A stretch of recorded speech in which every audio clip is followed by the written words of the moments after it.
définir ça, il faut d'abord définir ce que c'est que l'écriture miroir, cette symétrie qu'on appelle en anglais mirroring. Alors, on avait une fonctionnalité miroir depuis un certain temps. Il y a deux instructions. Vous avez New Log File, donc nouveau fichier historique, nouveau fichier journal. Il y a intégré le fichier journal. Alors, nouveau fichier historique.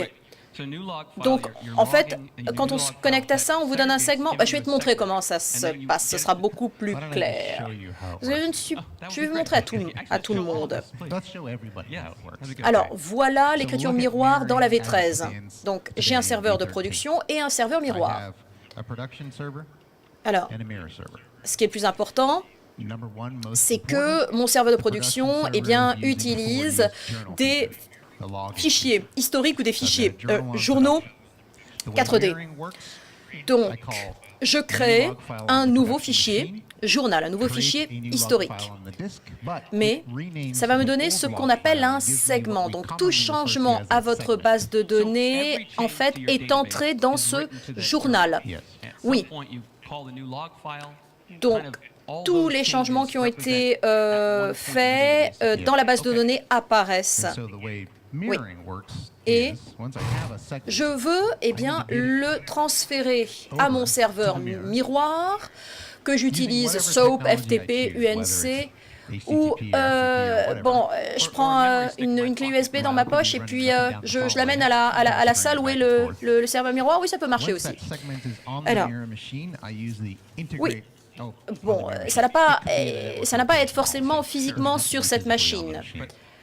Donc, c'est l'instruction intégrer fichier historique et ça va intégrer tous les changements qui étaient contenus dans ce segment. Donc, ça va mettre à jour. Oui. Oui. Ça veut dire qu'il y a une mise à jour et on a intégré les éléments les plus récents de. Alors, mais qu'est-ce que ça va nous donner comme avantage? Alors, imaginons que le serveur de production, en fait, s'arrête.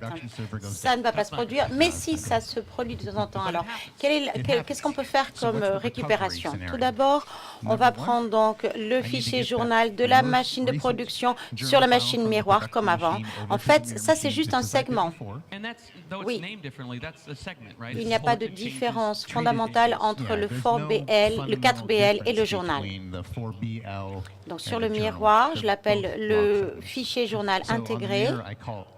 Et ce que j'ai, donc, c'est une copie complète de tous les changements de données du serveur de production qui est tombé en panne et je le mets sur la production miroir. Donc, elle peut être transformée en machine de production. Ça, c'est super, en fait. C'est juste parfait. Ah, quel est le problème?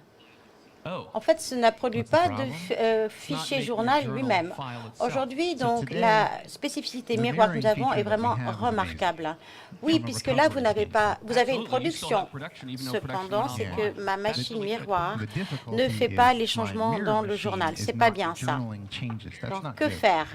Alors, c'est une solution très complexe. Il va falloir que vous restiez un petit peu avec moi.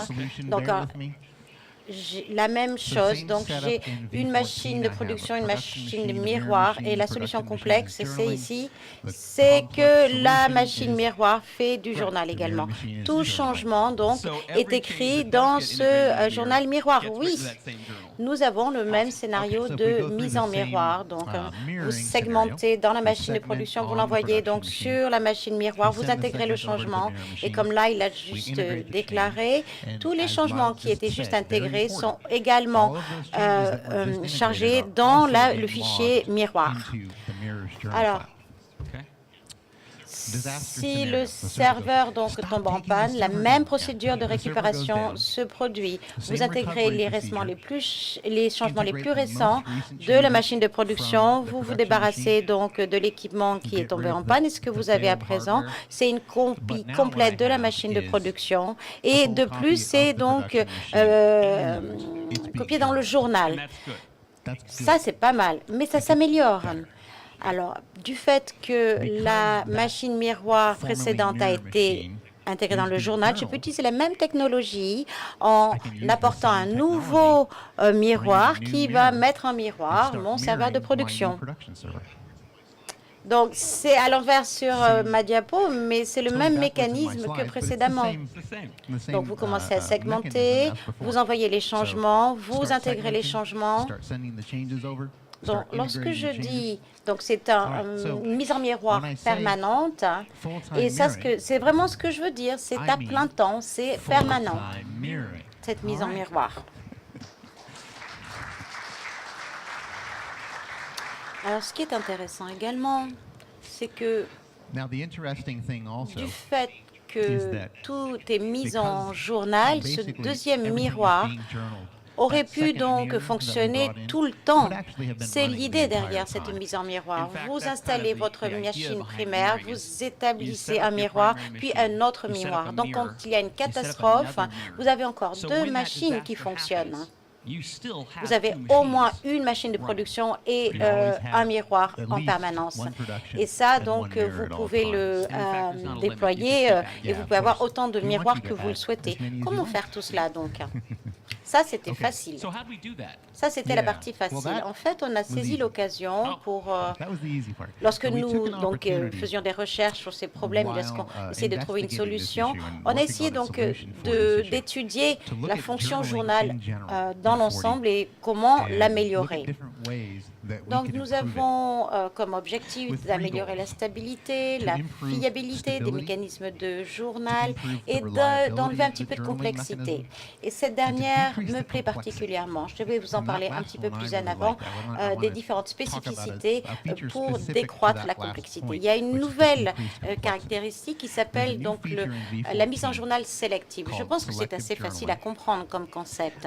L'idée, c'est que dans votre base de données, vous avez des tables qui donc sont importantes pour votre société et vous les changez donc le journal de ces tables dans votre machine en miroir. Donc, il y a une nouvelle propriété de table, à savoir inclure dans un journal, dans un fichier journal. Mais il y a également d'autres tables dans votre système que vous n'avez pas besoin de mettre en journal. Par exemple, le journal erreur. Et ça, c'est vraiment spécifique. Vous ne voulez pas propager ce type de fichier. Donc, vous avez donc une boîte check et vous allez mettre, donc vous ne voulez pas ce fichier en miroir ni en